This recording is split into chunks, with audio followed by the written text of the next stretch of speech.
வணக்கம் இடமலம் நேயர்களே. இன்னைக்கு இளைய தளபதின்னு சொல்லிட்டு இருக்க நிறைய பேருக்கு நடுவில் நம்மளுடைய பழைய தளபதியின் ஆட்சி இன்னும் முடியல. அவர்தான் நம்மளுக்கு முதல்வர், பழைய பீஸ், மக்களின் மாஸ்டர், தமிழகத்தின் டிசாஸ்டர், சொல்லி அடிக்கக்கூடிய கில்லி, அண்ணா அறிவாலயம் சவுத்தில் ஓட்டப்பட்ட பள்ளி, மக்களுக்கு ஒரு பெரிய ஃபீஸ்ட். இவர் தான் நம்மளோட பீஸ்ட். மொத்தமாக ரொம்ப சிம்பிளாக சொல்லணும்னா சிம்பிளி வேஸ்ட். எதிரிகளுக்கு வேட்டு வைக்கக்கூடிய கோட்டு எங்கள் ஸ்டாலின். திறக்க முடியாது துரு பிடிச்ச பூட்டு அப்படின்னு வேணா சொல்லுங்க. எல்லாருமே கேட்குறாங்க, லீக்கான ஜனநாயகனை பார்த்தீங்களா அப்படின்னு. நாங்க இந்த லீக்கான ஜனநாயகனை பார்க்க மாட்டோம். கலைஞர் அவர்கள் ரிலீஸ் செய்த ஜனநாயகனை தான் நாங்க பார்த்துக்கிட்டு இருக்கோம். அவருடைய ஆட்சியில தான் சொந்தமா வாழ்ந்துகிட்டு இருக்கோம். லீக் செய்தது ஜனநாயகனா? அது இந்த லீக் வந்துருச்சுல்ல, அதனால கன்ஃபியூஸ் ஆயிட்டேன். கலைஞர் அவர்கள் ரிலீஸ் செய்த உண்மையான ஜனநாயகன் ஸ்டாலின் அவர்களுடைய ஆட்சியில ஏதோ ஒரு படம் வாங்க, அந்த படம் வந்தா 10 நாள் ஓட்டு போயிட்டு இருக்கோம். அந்த படத்தை என்னவோ திமுக தான் ரிலீஸ் பண்ணிச்சு சொல்லிட்டு ஊரெல்லாம் பேசிட்டு இருக்காங்க. இதை சாதாரண நாள்லயே இந்த செய்திகளை பொய் பொருளைகள் கலப்பி விடக்கூடிய ஒரு கேரக்டர் கொண்டவர் தான் கிஷோர். ஓ மை காட், பாருங்க, எனக்கு என்ன தெரியுமா சொல்றாங்க, வருண் உங்களை பார்த்தா படிச்ச பையன் மாதிரி இருக்கு, கிஷோர் கூட ஷோ பண்ணாதீங்க தயவு செய்து, மோனோலாக்ல நீங்களே தனி. ஏன் நீங்க படுக்க மாட்டீங்களா? நான் மட்டும் தான் படுப்பேனா? எல்லாருமே படுப்பாங்க சரிங்களா? எனிவே, ஐயோ உங்க கூட சேர்ந்து பாத்தீங்களா எப்படி ஆயிட்டேன் நானு. சோ இன்னைக்கு திமுக தான் இந்த ஜனநாயகம் படத்தை லீக் பண்ணிச்சா இல்ல இதுக்கு முன்னாடி ஒரு முக்கியமான பிரபுகர் இருக்காரு, அவர் பாத்தீங்கன்னா தன்னோட வீட்டுல இருந்து தன்னோட வைஃபை மூலமா அந்த படத்தை ரிலீஸ் பண்ணதான் சொல்லப்படுது. அது யார் அப்படிங்கிற ரகசியத்தை கிஷோர் கேட்டு தெரிஞ்சுக்கலாம். வணக்கம். வணக்கம். உங்களோட ட்வீட் ஒன்று பார்த்தேன், நல்ல வேலை படம் லீக் ஆச்சு, கிரிஞ்ச் மேக்ஸ் அப்படின்னு போட்டிருந்தீங்க. என்னங்க? இல்லைங்க, அதோட இந்த ஒரு சில போர்ஷன் நான் நார்மலாக படம் பார்க்க மாட்டேன். ஆமா தெரியும். அதனால எனக்கு படத்தை ஒரு படத்தை ரிவ்யூ பண்ணி, ஏன்னா இன்னைக்கு நிறைய மூவி ரிவ்யூஸ்லாம் பார்த்தீங்கன்னா அரசியல்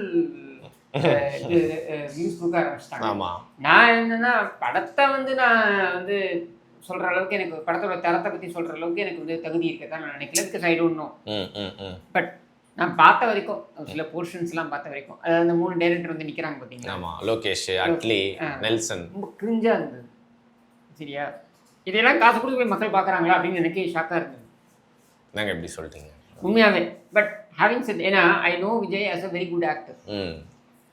மேபி என்னுடைய பார்வை, என்னுடைய ஒப்பீனியன் வேற மாதிரி இருக்கலாம். எனக்கு விஜய் நான் எப்படி பார்க்குறேன் அப்படின்னா, ஷாலினியோட ஒரு படம் நடிச்சிருப்பாரு, காதலுக்கு மரியாதை. இல்லை, காதலுக்கு மரியாதை இல்லை. ஆமாங்க, அதுக்கப்புறம் இன்னொரு ஒரு படம் நடிச்சிருப்பாரு, கண்ணுக்குள் நிலவு. சூப்பர் படம். அந்த படத்தில் எனக்கு ரொம்ப பிடிச்சிருந்தது. ஏன்னா ஒரு மென்டலி சேலஞ்ச்டு பர்சனாக நடிச்சிருப்பாரு. சீரியஸாக தானே பேசுவீங்க, சர்காஸ்டிக்காக எதுவும் பேசலையே? இல்லைங்க. Okay okay. But his acting ஸ்கில்ஸை நான் உண்மையாக நல்லா இருந்துச்சு, ரொம்ப நல்லா பண்ணியிருப்பார் அவர். வெரி சீரியஸாக சொல்கிறேன், அது ரொம்ப கஷ்டம். சரி, நீங்கள் ஒரு மென்டலி சேலஞ்ச் பர்சனாக, அதுவும் என்ன மாதிரினா சைக்கலாஜிக்கலி யூ ஆர் அஃபெக்டட் அப்படின்ற பர்சனாக நடிக்கிறதுன்றது ரொம்ப கஷ்டம். அதை ரொம்ப தத்ரூபமா. அதெல்லாம் சொல்லாதீங்க, ஜனநாயகம் ரிலீஸ் பண்ணுது திமுக. விஷயத்துக்கு வேங்க ஒரு பில்டப் கொடுத்துட்டு அதுக்கப்புறம் கொண்டு போவோம். சரியா? அப்படின்றது தான் என்னோட பார்வை.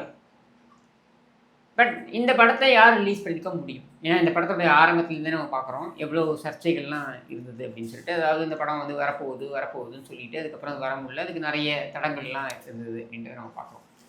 இன்னி வரைக்கும் விஜய் யாரால தடங்கள் அப்படின்றத வெளிப்படையா சொல்லல. சொல்லிட்டாருங்க, உங்களுக்கே தெரியும். அதான் உங்களுக்கே தெரியும் சொல்லிட்டாரு.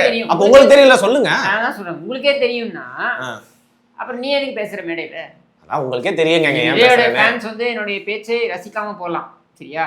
நான் எப்பவுமே ஒரு பாலிசி ஒன்று எப்பவுமே வச்சிருப்பேன். ஏன்னா நான் அது விஜயா இருக்கட்டும், விஜய் ஃபேன்ஸாக இருக்கட்டும், அதிமுக தொண்டர்களாக இருக்கட்டும், இல்லை பாஜகவுடைய தொண்டர்களாக இருக்கட்டும், உங்களுக்கு பிடிச்சதை பேசுறதுக்கு கிடையாது.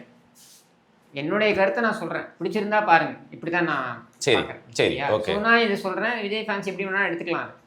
பட் லாஜிக்கலாக திங்க் பண்ணாங்கன்னா உங்களுக்கு புரியும் நான் சொல்கிறது என்னன்னு. இப்போ இதை என்னன்னா 2 ஆர்கியூமெண்ட் வைக்கிறாங்க. ஒன்று என்னன்னா, விஜய்க்கு எதிரானவர்கள் இதை வெளியிட்டிருக்காங்க. எதிரானவர்கள்னா திமுக. சரி, அதான் நான் உங்ககிட்ட கேட்டேன். திமுக, பாஜகன்னு சொல்லும்போது அதிமுக சேர்ந்து வந்துடும். சரி, இவங்கெல்லாம் தான் ரிலீஸ் பண்ணியிருக்காங்க இதை அப்படின்றது ஒரு தரப்பு வாதம். இன்னொரு தரப்பு வாதம், விஜயே இதை ரிலீஸ் பண்ணி அவர் சிம்பத்தி கெயின் பண்ண பார்க்குறாரு. சரி, 3 ஆங்கிள் இருக்கு. சிம்பத்தி கெயின் பண்ண பார்க்குறாரு. அது மட்டும் இல்லாமல் இதில் ப்ராபகண்டாவை கொண்டு போகணும்னு பார்க்குறாரு.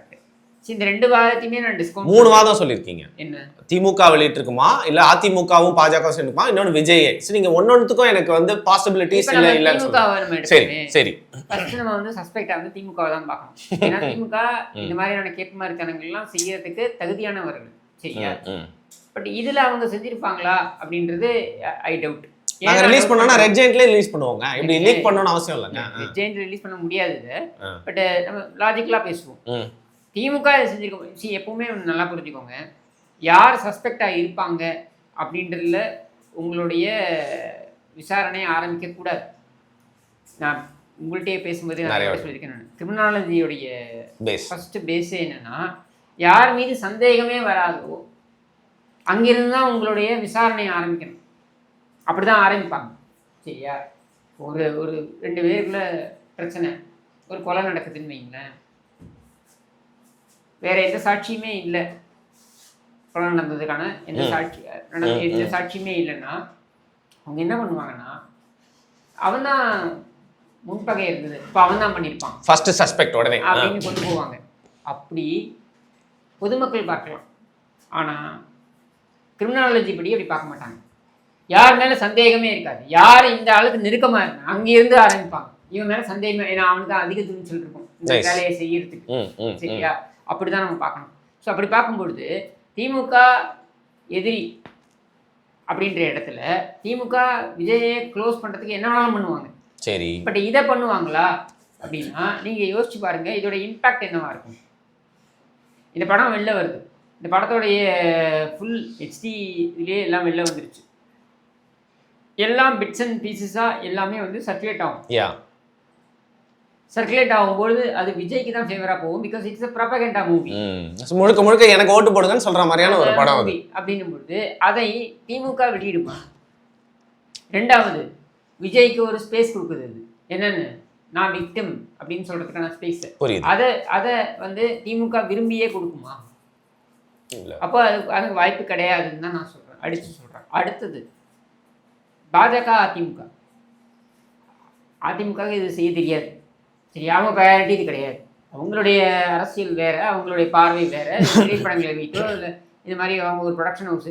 இப்போ விஜய் எப்படி, விஜய்க்கும் திமுகவுக்கும் என்னங்க பிரச்சனை? அடிப்படை பிரச்சனையே திரைத்துறையில விஜய்க்கு ஆதிக்கம் செலுத்த முடியல, பிரச்சனையை கொடுக்குறாங்க, குடைச்சல் கொடுக்குறாங்கன்றதான் actual problem. Let us come to reality, சரி? சரியா? விஜயை சர்வைவ் பண்ண விடாமல் பண்ணுறாங்கன்றதானே பேஸே, ப்ராப்ளத்தோடைய ஆரம்பமே அங்கிருந்து தானே வருது. அப்படின்னும் பொழுது அதிமுக இந்த மாதிரி ப்ரொடக்ஷன் ஹவுஸ் கிடையாது, ஸோ அவங்க அதை பண்ண வேண்டிய அவசியம் கிடையாது. அடுத்தது பாஜகவை பொறுத்த வரைக்கும் அவங்க விஜயை கொலாஸ் பண்ணி என்ன நடக்க போகுது?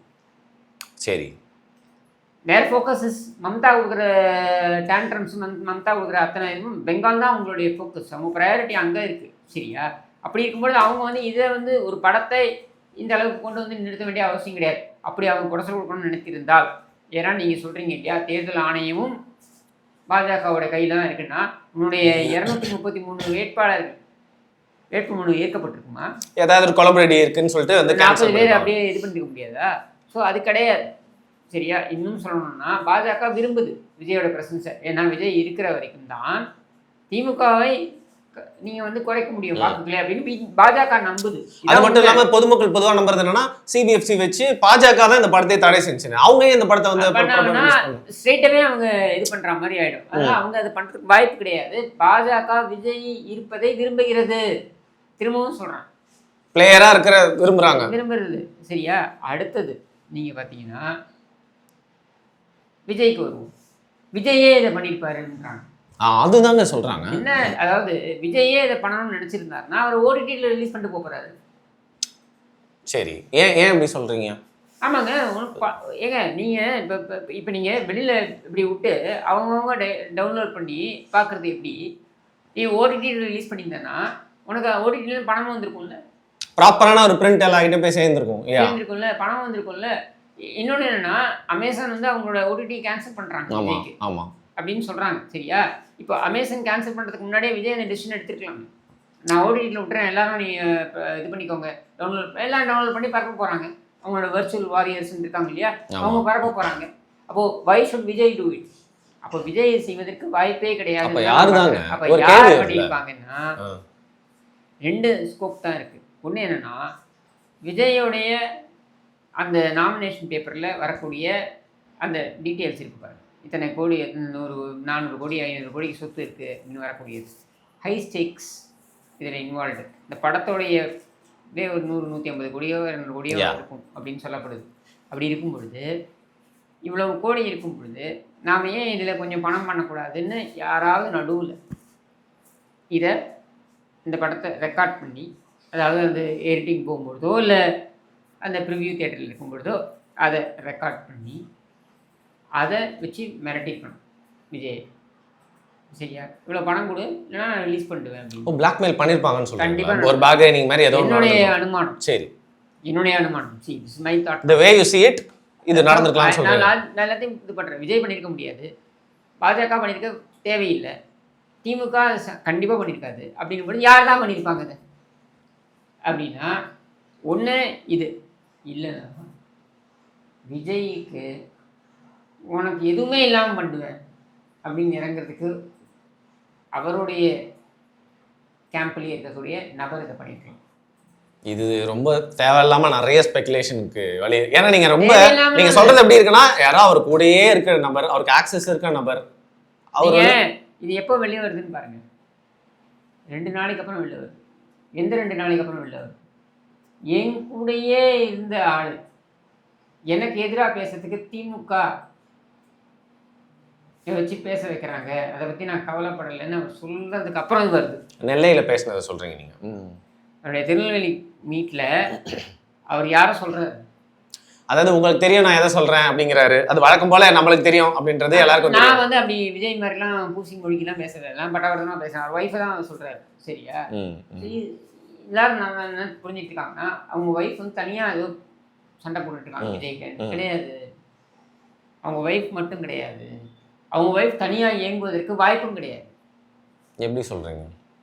சரி, she's basically from London or England வேற. சரியா, அவங்களுக்கு இங்கே பெரிய தொடர்புலாம் கிடையாது. சரி, அப்போ அவங்க இங்கே ஏற்படுத்தியிருக்க தொடர்பு வந்து விஜயோடைய சினி தொடர்பை வச்சு ஏற்படுத்தி கொள்ளக்கூடிய தொடர்புகள் தான். சரியா, அப்போ யார் அதை ரிலீஸ் பண்ணியிருப்பாங்க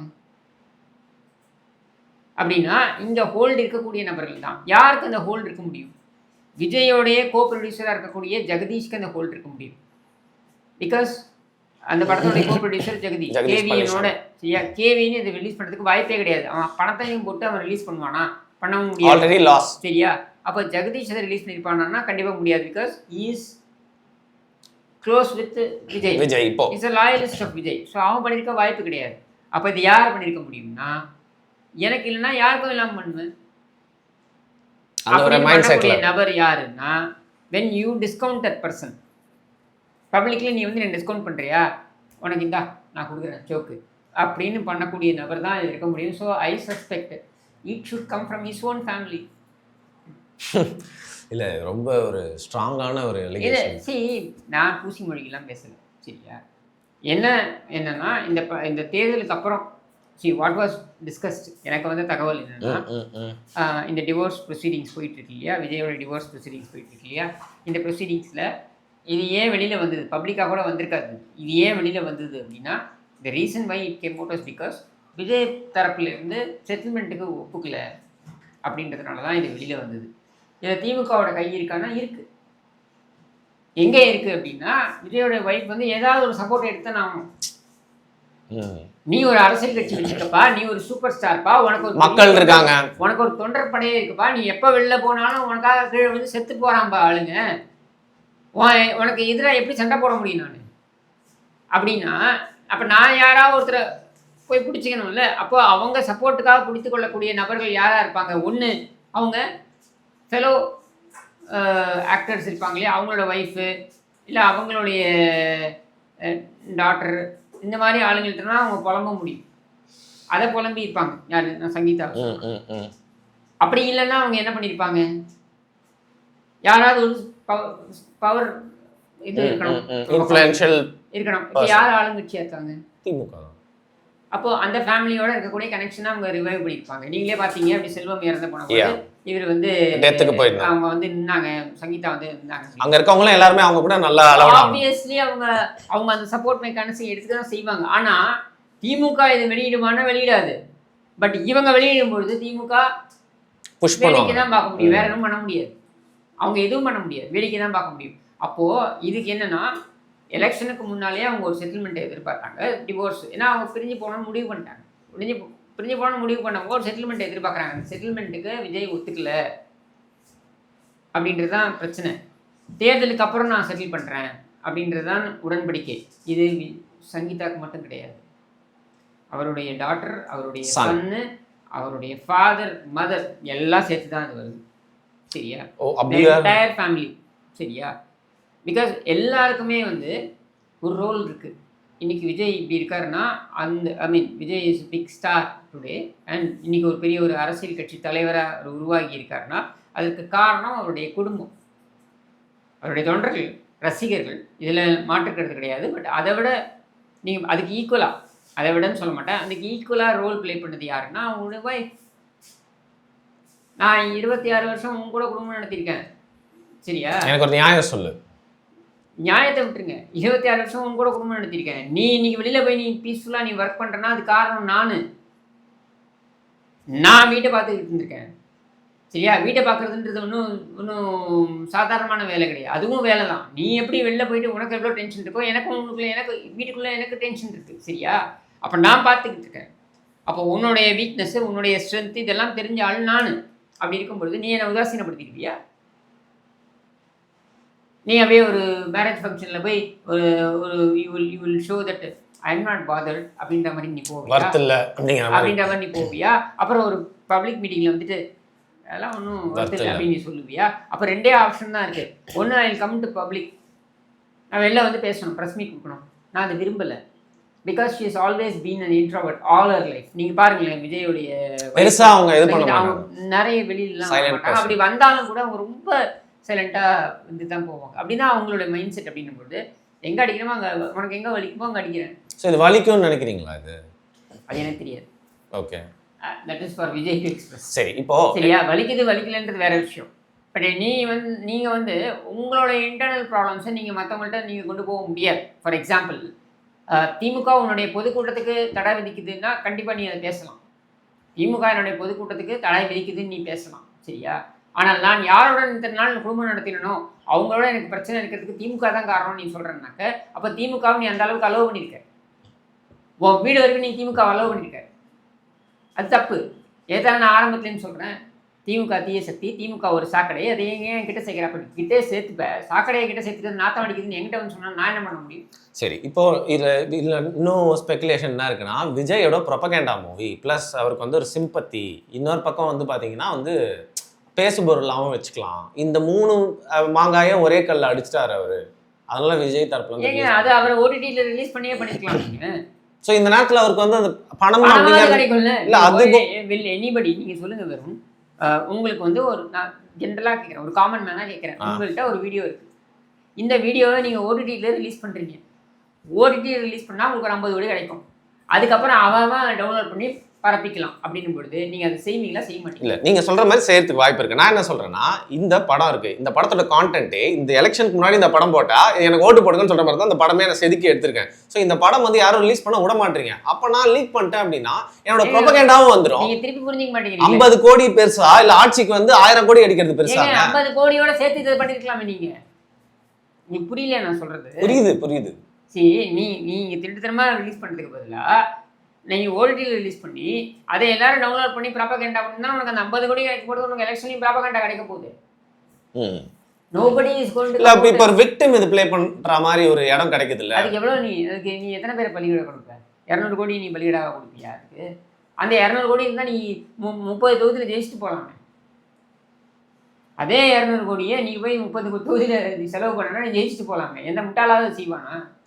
சரி, நீங்கள் விஜய் இதை செஞ்சுக்கிறதுக்கு வாய்ப்பே கிடையாது. என்னை பொறுத்த வரைக்கும் நான் விஜய் இதை செஞ்சிருப்பாருன்னு நான் ஒத்துக்கல. திமுக செஞ்சிருக்கேன்னு நான் ஒத்துக்கல. பாஜகவோ அதிமுக செய்ய வேண்டிய அவசியமும் இல்லை. அப்போ இது யார் செஞ்சுருக்க முடியும் அப்படின்னா, விஜயோடைய இந்த செட்டில்மெண்ட் தேர்தலுக்கு அப்புறம் தரேன்னு சொல்கிறாரு. நம்ம தயாராக இல்லை அவங்க ஃபேமிலி. சரியா? Settlement is not just to his wife. நல்லா புரிஞ்சுக்கோங்க, settlement is not just to his wife. இது எல்லாமே நான் வந்து சொல்கிறதுனால என் மேலே கோவப்படலாம், எல்லாம் பார்த்துக்கலாம். சரியா? அதை நீங்கள் கோவப்பட்டுக்கோங்க. நான் உண்மையை சொல்கிறேன். செட்டில்மெண்ட் எல்லாரும் எதிர்பார்க்குறாங்க. யாரெல்லாம் விஜயுடைய கெரியரில் பங்கு வகித்தார்களோ, அது எஸ்எஸ்சியாக இருக்கட்டும், அவங்க இன்க்ளூடிங் பேரண்ட்ஸ் சொல்றீங்க நீங்க. ஆமாங்க, அவங்களுக்கு ரோல் இல்லையா? ரோல் இருக்கு, அவங்களும் இதுல அவங்க எதிர்பார்ப்பாங்க. ஏன் பார்க்குறாங்கன்னா, விஜய்கிட்ட அந்த பணம் இருந்ததுன்னா கூட இருக்கிற அந்த ஒருத்தர் எடுத்துட்டு போயிருவாங்க, அப்படின்றது, அதாவது ஜெகதீஷ் பழனிசாமி மாதிரி யாராவது எடுத்துட்டு போயிருவாங்க அப்படின்னு அவங்க யோசிச்சிருக்கலாம்.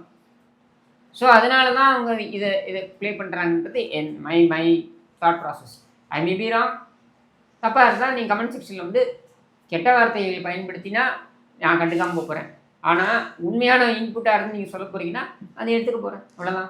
ஒரே ஒரு விஷயம், அதை நீங்கள் வந்து நிறைய விஷயங்கள் நான் உங்க கூட டிஃபர் ஆனாலும் இந்த விஷயத்தில் ஒத்து போகிறேன். எல்லாருக்கும் பிடிக்கிற மாதிரி பேசணும்னு உட்காந்து பேசிட்டு இல்லை, தோன்ற விஷயங்களை மக்கள்கிட்ட கொண்டு எல்லாருக்கும் பிடிக்கிறத பேசணும்னா அதை போய் பாருங்கள்.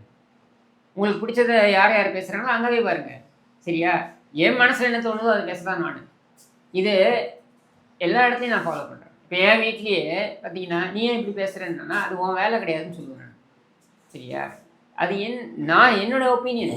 என் வீட்டில் இருக்கவங்களுக்கு பிடிக்கலாம், பிடிக்காம போகலாம். என் கூட இருக்கவங்களுக்கு பிடிக்கலாம், பிடிக்காம போகலாம். I don't care. என் ஒப்பீனியன். பிடிச்சா பாரு, பிடிக்கலாம் பார்க்காத. As simple as that. Okay. So எது எப்படியோங்க, வாழ்க்கை life has to go on அப்படிங்கிற மாதிரி வாழ்க்கை நல்லா இருக்கும் நல்லா இருக்கும் நல்லா இருக்கும்னு சொல்லலாம். ஒரு பதில்களுக்கு மிக்க நன்றி.